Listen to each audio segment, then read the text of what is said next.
All right, so hello and welcome back. We're continuing with part four. So we're going to take a look at Bessieres, Macdonald, and Massena. The original video's in the description. If you would like that one, it's going to be a shorter video, trust me, because I'll pause. Otherwise, thank you to my patrons, and thank you to you for viewing and liking this video. Otherwise, let's get right to it. So far, we've met Marshals Perignon, Brune, Serrurier, Kellerman, Grouchy, Moncey, Poniatowski, Jourdan, Bernadotte, Augereau, Lefebvre, Mortier, Marmont, Saint-Cyr, Oudinot, Victor, and Murat. And the only one here that I might have a slight problem with is Saint-Cyr. Maybe move him up past Oudinot. But then again, it's just based on his martial abilities. He's just one of those great what-ifs. Who could be a more fitting video sponsor than NapoleonSouvenirs.com, the online shop for fans of the Napoleonic era? Since 2010, the team at NapoleonSouvenirs.com has offered the finest quality gifts and souvenirs for those who adore this dramatic period of history. No aspect of the Napoleonic era has been forgotten, with busts and statuettes of the Emperor himself, Napoleon-themed champagne, and stunning replicas of Napoleonic swords and pistols, as well as uniforms and flags of the Grande Armée and Imperial Guard, and even the baton of a Maréchal. You can visit their online store at NapoleonSouvenirs.com, or if you're lucky enough to be in Paris, visit the Boutique Napoleon in person. Vive l'Empereur! And thank you to NapoleonSouvenirs.com for sponsoring this video. I'll leave a link in the description if they have one to this site. Looks really good. I suggest you go check it out. 9. Marshal Bessieres. If I had Bessieres with me at Waterloo, my guard would have brought me victory. That's pretty high praise if he was commanding the guard, although there's a lot of people that were very good guardsmen. Jean-Baptiste Bessieres was the son of a surgeon, with a relatively prosperous upbringing in southwestern France. When the French Revolution began, he volunteered for the National Guard and was sent to Paris to join the King's Constitutional Guard, along with his old school friend Joachim Murat. This unit was soon disbanded, but Bessieres remained in Paris and was among the soldiers defending the Tuileries Palace when it was stormed by the mob on the 10th of August 1792. In the aftermath, he needed to get out of Paris in a hurry, so he volunteered to fight on the Pyrenees front. His bravery and good sense won him a commission in the 22nd Chasseurs, and he distinguished himself at the Battle of Boulou. Transferred to Italy, his friendship with Murat got him noticed by the army commander, General Bonaparte, who was impressed enough to make him commander of his new bodyguard, known as Les Guides de Bonaparte. Bessieres distinguished himself as a cavalry commander in Italy, and later Egypt, winning promotion to brigadier and loyally supporting Napoleon at every turn.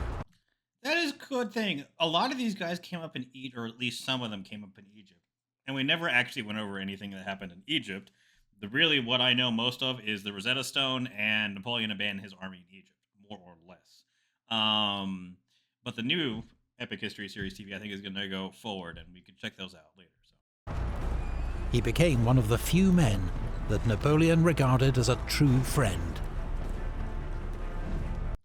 That is high compliment, especially if he's a true friend. And of course he dies, because all of Napoleon's actual friends die. When Napoleon became first consul of France in 1799, he rewarded Bessieres with command of the elite Consular Guard cavalry, which he led with devastating effect at Marengo the next year. In 1804, Bessieres became a marshal, less for any great military achievement than for being a loyal member of Napoleon's inner circle. Bessieres himself was well-liked, kind, well-mannered and generous, a pious Catholic and social conservative who liked to powder his hair in the old style. His young wife, Marie-Jeanne, was also a favourite at court, doted on by Napoleon and Empress Josephine. In 1805, Bessieres commanded the Imperial Guard. In December that year, at the Battle of Austerlitz, he played a crucial role repelling the Russian Guard at the battle's climax. At Eylau in 1807, his squadrons supported Murat's mass cavalry charge and made their own disciplined attacks to cover his withdrawal. However, Bessieres' opportunities for glory were limited. Napoleon always held the Guard back as his last reserve. Especially if he's the Imperial Guard. Now, he might have been a very good loyal friend and a very good general, but he was basically never deployed until shit got real. As at Friedland. In 1808, Bessieres received his first major independent command in northern Spain. That May, the country erupted in revolt against the French. Bessieres reacted quickly and decisively, securing key towns and roads. He then attacked Spanish forces at Medina de Rioseco, winning a crushing victory against an enemy that outnumbered him 2-1. But once the immediate crisis had passed, he hesitated and failed to exploit his victory. When Napoleon arrived in Spain, Bessieres was given command of the reserve cavalry, a role he retained for the war against Austria in 1809. In May, Bessieres and his cavalry were among the first across the Danube, with Massena occupying the village of Aspern on his left and Lannes holding Essling on the right.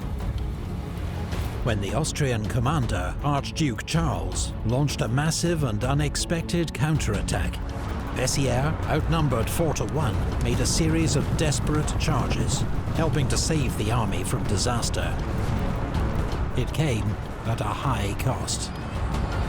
Bessieres and his cavalry performed bravely.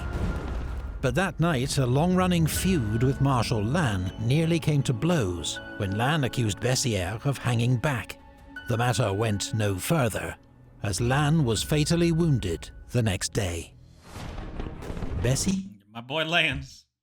Bessieres commanded the cavalry again at Wagram, leading a major attack to cover Massena's redeployment to the left wing.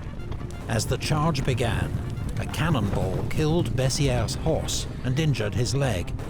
A rumor reached the Imperial Guard that Bessieres was dead. Some old veterans began to weep for their old commander, until they were assured he was only wounded. That was quite a cannonball, Napoleon told Bessieres. It reduced my guard to tears. We should all remember this because we watched that video, and yes, it really did move the guard, because he was a very good guard commander. As a devout Catholic, Bessieres was critical of Napoleon's divorce from Empress Josephine. Which is not allowed. Okay. You can divorce, depending on how it goes in modern Catholic theology. You can divorce, okay? In theory, if you go do a whole bunch of steps. Second, you cannot remarry if the person is alive. That, which is what Napoleon did, would piss off Bessieres because he is a devout Catholic. Leading to a short spell out of favor. In 1811, he was sent back to Spain to command the Army of the North. He found an impossible situation: a widespread insurgency and insufficient troops and supplies. He wrote bluntly to Napoleon, stating that the French must give up territory, something the Emperor would never allow. For all his piety and refined manners, Bessieres ordered his share of executions and reprisals in his attempt to pacify northern Spain, brutal methods used by many French commanders in this conflict. Later that year, he joined forces with Marshal Massena's Army of Portugal to take on Wellington's army at the Battle of Fuentes de Oñoro, but was widely blamed for refusing to send in his cavalry to support Massena's attacks. Unfortunately for Napoleon, this was typical of how many marshals behaved in his absence. They'd rather watch another marshal fail than help them to win all the glory. And this, I can attribute a lot of that to, again, their backgrounds. A lot of them did not serve in the military beforehand, nor did they have any formal education on how things were done. Son of a surgeon, he selected to serve in the King's Consular Guard and then was commissioned as like a lieutenant, okay? It's not like he went to school for this. Like, the few people that actually went to school, if I remember correctly, it's like, there's a few marshals, Napoleon, I believe Lannes actually did. Um, it I won't say it becomes less when you have military education, but there's a more understanding of you actually do need to kind of support them rather than having this. I'll let him get wiped out so I can move myself up. It just depends on the marshal, I guess. In 1812, Bessieres accompanied Napoleon into Russia, commanding his Guard cavalry.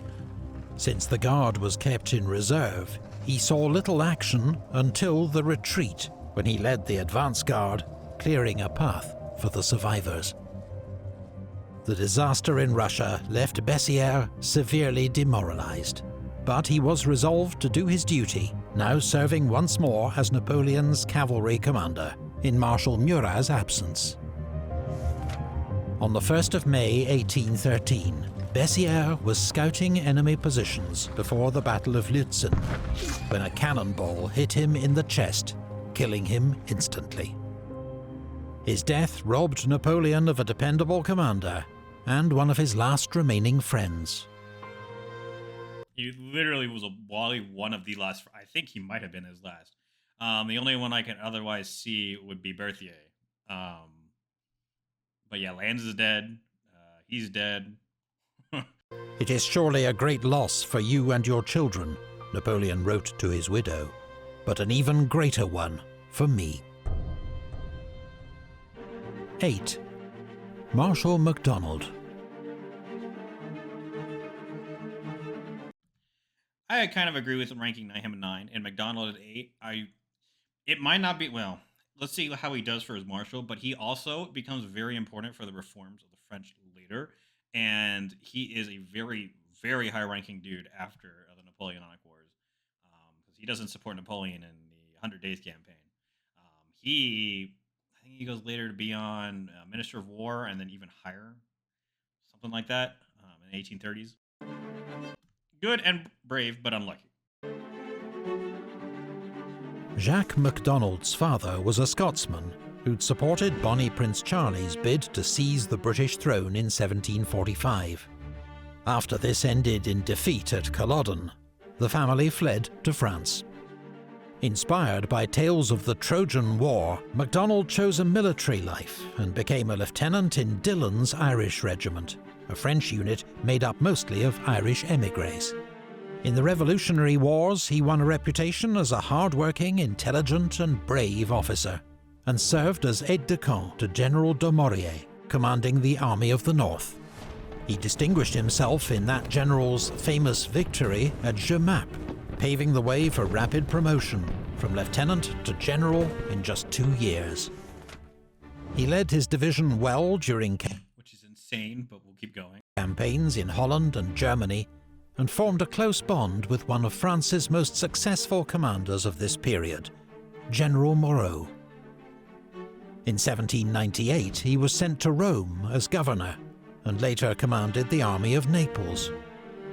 Summoned north the following year to reinforce Moreau's army of Italy, he was nearly killed in a skirmish with Austrian cavalry, and while still suffering from his wounds, his army was defeated at the Trebia by a larger coalition force commanded by the great Russian general Suvorov. But Macdonald's own conduct won approval from General Bonaparte, among others. Later that year, he assisted Napoleon's seizure of power in the coup of 18 Brumaire, ensuring the loyalty of the troops at Versailles. He was rewarded with an army command in Switzerland, and that winter led his men through the Alps to attack the Austrians in Italy. His march was far more challenging and dangerous than Napoleon's, but was never immortalized in quite the same way. In 1804, Macdonald's former commander, General Moreau, was arrested and charged with involvement in a plot to assassinate Napoleon. Macdonald stood up for his friend's reputation, an act of loyalty typical of the man, but disastrous for his career. Moreau was exiled. Macdonald was placed under police surveillance and retired to his country estate in disgrace. 5 years passed before Napoleon, desperate for experienced senior commanders, asked him to serve as military advisor to his 27-year-old stepson, Prince Eugène, now commanding the army of Italy. Macdonald and Eugene worked well together, driving back the Austrians, and by an awesome feat of marching, joined Napoleon near Vienna in time for the Battle of Wagram. And Macdonald, so again, he was technically actually really given an independent command here, which is very rare for this time period, especially for Napoleon. He was Eugene. Eugene was technically in charge, but really it would be Macdonald because he's the military guy there. So really it's an independent command. The second day of the battle was Macdonald's moment. Entrusted by the Emperor with the main attack on the enemy centre, he formed his troops into a giant, open-backed square and advanced into a hail of fire. Napoleon, watching through his telescope, exclaimed several times, "What a brave man! What a brave man!" Macdonald's costly attack helped to secure a great victory. The next day, Napoleon went to find him on the battlefield and greeted him with the words, "Let us be friends from now. You have acted valiantly and given me the greatest services. On the battlefield of your glory, where I owe you so large a part of yesterday's success, I make you a Marshal of France. You have long deserved it." That damn well might be the only time Napoleon actually does this. That's really impressive. In addition, Macdonald received the title Duke of Taranto and a large pension. But as time would prove, his loyalty remained to France, not to Napoleon. Macdonald spent an unhappy year in Catalonia, commanding troops in what he regarded as an immoral war. In his memoirs, he even praised the noble and courageous resistance of the Spanish. In 1812, he was given command of 10th Corps for the invasion of Russia. This corps, composed of German troops and reluctant Prussian allies, guarded the left flank of the invasion and had a relatively quiet campaign. In December, the Prussians suddenly agreed an armistice with the Russians, leaving the loyal remnants of Macdonald's corps to fight their way back to Poland. By 1813, Napoleon relied on Macdonald as one of his senior marshals. In August, he gave him command of the forces keeping watch on General Blücher's army of Silesia. Again, he has an independent command here. It's extremely rare for Napoleon, and he actually does it pretty damn well. But when Macdonald advanced across the Katzbach River, torrential rain and flooding caused chaos among his troops, just as they encountered Blücher's army. Blücher launched an immediate attack, and Macdonald's army was routed. Thousands of his new conscripts surrendered or deserted. Hundreds were driven into the river itself. Macdonald took full responsibility for the disaster, though his lack of cavalry and some bad luck were also to blame. The rain's really going to mess you up there, but damn, that's 30,000 casualties. That's really bad. That's almost like you're not going to be in command of anything ever again kind of bad. Luck were also to blame. Napoleon certainly continued to respect Macdonald's military judgment. He continued to command 11th Corps and was in the thick of the fighting at Leipzig 2 months later. Macdonald was with the rear guard when the French retreat began, and was shocked to see the chaos that engulfed the army. When the Elster Bridge was blown too early, he himself was trapped on the wrong side of the river and just managed to swim to safety under enemy fire. Macdonald continued to serve Napoleon as a loyal and reliable commander throughout the 1814 campaign, effectively serving as his deputy at several key moments. Again, strong independent command, it looks like. Unlike most marshals, Macdonald was never under Napoleon's spell, and always spoke his mind to the Emperor. This in itself was a valuable service, though it sometimes led to heated arguments. Perhaps inevitably, in April, it was Macdonald and Ney who took the lead in confronting Napoleon with the facts of his situation. The war was lost, and he must abdicate. Napoleon named Macdonald as one of the 3 men who would negotiate with the Allies, telling his foreign minister, the Marquis de Caulaincourt, "Macdonald does not like me, but he is a man of his word, of high principles, and he can be relied on." And he pretty much is. In their last meeting, a few days later, Napoleon told Macdonald, "I did not know you well. I was prejudiced against you. I have done so much for so many others who have abandoned me. And you, who owe me nothing, have remained faithful. I appreciate your loyalty. Too late." Which is funny because he's not going to support him in 1815, but it is high praise from Napoleon that he would actually give him that much praise. And he is true. I mean, he's a really good dude and a commander. Macdonald was kept on as a military advisor by France's restored Bourbon monarchy. He continued to speak his mind, so much so that Louis XVIII nicknamed him his outspokenness. During the 100 Days, Macdonald remained loyal to the king and attempted to rally troops to fight against Napoleon. When he saw this was futile, he escorted the king to safety in Belgium, then returned to Paris, where he refused to meet with Napoleon. After the defeat at Waterloo, he was put in charge of demobilizing the last elements of Napoleon's Grande Armée. I believe in the movie we actually see Macdonald escorts him all the way to the king to the Belgium, basically. And helped many officers to escape arrest by the Bourbons. Macdonald was a methodical, reliable, if unspectacular commander. But he distinguished himself above all by his lack of vanity or personal ambition, his complete loyalty to France, and his willingness to speak his mind, virtues that were all too rare among Napoleon's marshals. So ranking him at 8, that's pretty good. He's basically just an all-round amazing commander and amazing person.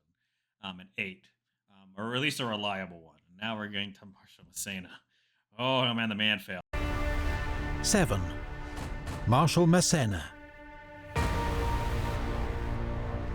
He came alive when surrounded by danger. When defeated, he was always ready to begin again, as if he was in fact the victor. André Massena was born in Nice, at that time not technically part of France, but of the Kingdom of Piedmont-Sardinia. His father, a shopkeeper, died when he was young, so he ran away to sea. Then at 17, enlisted in the French army. He was quickly made a sergeant, but a commoner could rise no higher in the Royal Army, so after 14 years' service he quit. When the French Revolution began, as I've stated multiple times, if you didn't have an aristocratic background, that you couldn't be an officer. And apparently it was sergeant. It wouldn't even be like sergeant major. I guess you could probably go up a little bit there, but and he enlisted in 1775, which is the American Revolution, more or less. So I don't think it doesn't seem he served in America though. He might have served in other fronts of that war though. He re-enlisted in a local volunteer battalion. Massena, so 14 years is a very long time. But then it's a peacetime army. So. Massena, supremely self-confident and unfazed by any challenge, was elected to command the battalion and led it with success against the Austrians on the Piedmontese front. Despite his lack of education, he proved an instinctive combat leader. He was soon promoted to brigadier, and after leading a successful attack at the Siege of Toulon, was made General of Division. He won an impressive victory over the Austrians at Loarno in 1795, and when the Army of Italy's commander, General Scherer, resigned over lack of support from the government in Paris, many expected Massena to replace him. Instead, the job went to the 26-year-old General Bonaparte, 11 years younger and much less experienced than Massena, but with far better political connections. Nevertheless, Napoleon and Massena worked together brilliantly. Massena commanded his advance guard and played a major role in several of his early victories. In reports, Napoleon described Massena as active, tireless, audacious. He won so many battles that Napoleon acclaimed him l'enfant gâté de la victoire, the spoiled child of victory. Massena was, however, notorious for extorting vast sums from the local Italians, often while his own troops went hungry and without pay. In 1798, Massena received his first independent command, the Army of Switzerland. The next spring, and there might be a correlation there with why he's obsessed with wealth, is because he was a commoner, and 14 years of service in the French army basically gave him nothing. And then he had to wait till the revolution to even become an officer to actually get some kind of money. And as his father died young and he went out to sea, basically whatever his father did didn't really matter. I think he was the son of a shopkeeper in Nice. Yeah, son of a shopkeeper. It really didn't matter. It's probably all factors as to why he became so obsessed with money. My guess, he had no money for the vast majority of his early life, and then all the way into the French army, still had no money. And he became a general. He finally thought, you know what, it's finally time I take some money. So, independent command, the Army of Switzerland. The next spring, after French defeats on the Rhine and in Italy, responsibility for the defense of France lay in his hands.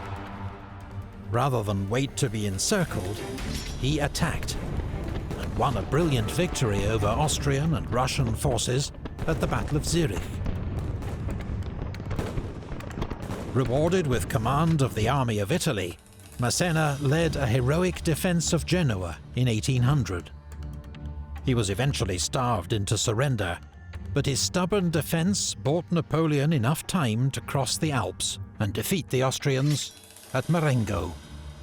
Physically exhausted by this last ordeal and surrounded by accusations of corruption, Massena was recalled to Paris and went into semi-retirement. When he was made a marshal by Napoleon in 1804, he seemed distinctly underwhelmed, and on being congratulated, remarked, "There are 14 of us." But Massena was one there are 14 of us. What do you mean I should be grateful? of the few marshals who'd proved themselves in independent command, making him a priceless asset to Napoleon. And what we must say is independent command is not these corps around Napoleon. We're talking about like being separated. So the last guy, Bessieres, I believe, independent command. I don't know, Bessieres. Yeah, it was Bessieres or Macdonald. Sorry, Macdonald. So Macdonald, independent command in Italy with Napoleon's stepson, who's on the throne, was basically by himself until he linked up with the army. So again, independent command guys are very, very rare for Napoleon. And Massena is one of those people. In 1805, he was recalled to active service and given command of the Army of Italy in the war against the Third Coalition. Massena kept Archduke Charles's army busy in Italy, while the Emperor won his great victories at Ulm and Austerlitz. In 1806, Massena oversaw the occupation of the Kingdom of Naples, ordering brutal reprisals against local resistance. In 1807, he commanded 5th Corps in Poland, but his role covering Warsaw meant he missed the major battles of Eylau and Friedland.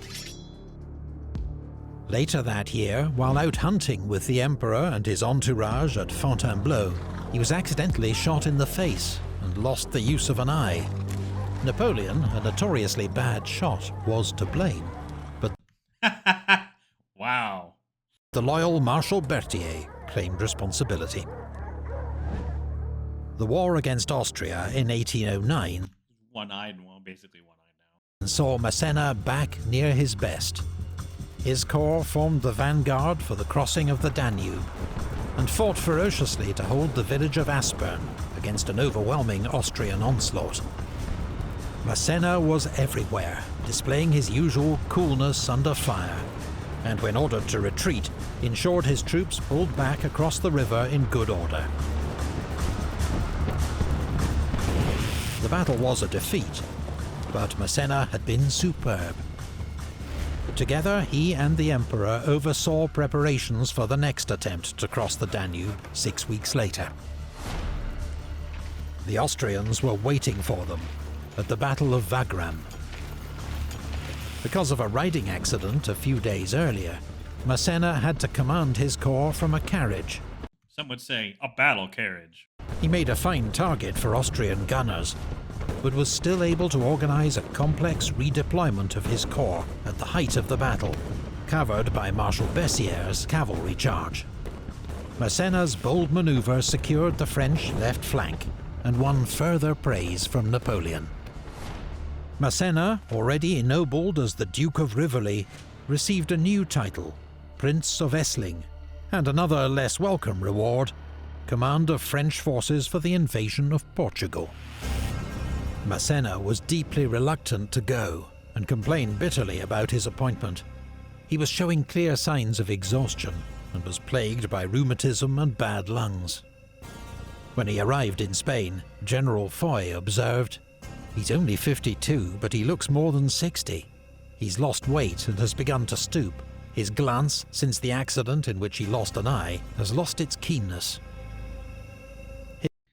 Basically, he's saying he shouldn't be in command at this point. He's done great service, but needs to stop and retire, or have an administrative job in Paris. You know, Minister of War, raise more troops, something else. He is not going to start doing well now. His subordinates, already underwhelmed by his appearance, were outraged that the Marshal also decided to bring along his mistress, poorly disguised as an officer of dragoons.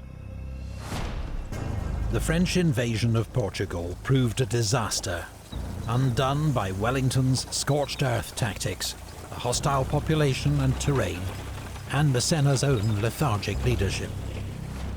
His corps commanders, especially Marshal Ney, were scathing of his conduct.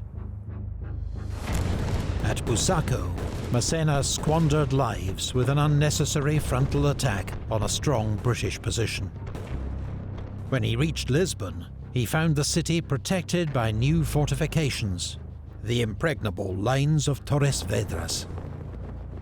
Massena waited outside Lisbon for reinforcements that never came, while sickness and guerrilla raids took their toll on his army.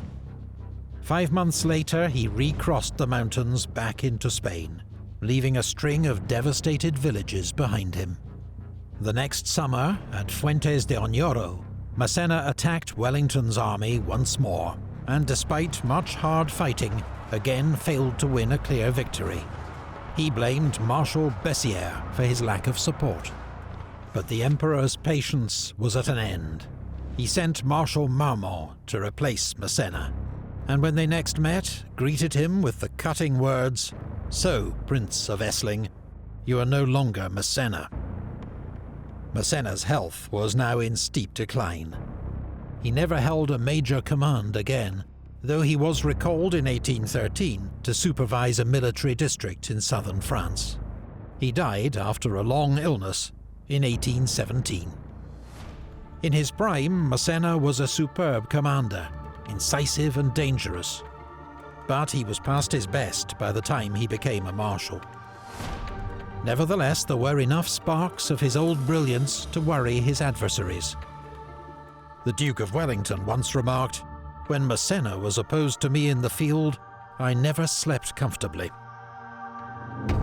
Bessieres, Macdonald, Massena. Oh, we'll just say about Massena that he probably still long past his time, or really he should have not been holding command at Portugal really at all.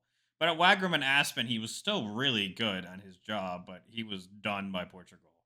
You know, yeah, I kind of agree. By the time he was a Marshal, he'd done basically all of his service that he could possibly do. So now we're down to 9, 8, and 7. 20 down, 6 to go. Join us for the next part of Napoleon's Marshals as we reveal our top 6, coming soon. And so that's going to conclude the video. Hope you guys liked it. Please like the video. Please subscribe. Otherwise, up there is the next part to the series, which should be part 5. So if it's up, you can watch it there. Otherwise, I'll see people next time.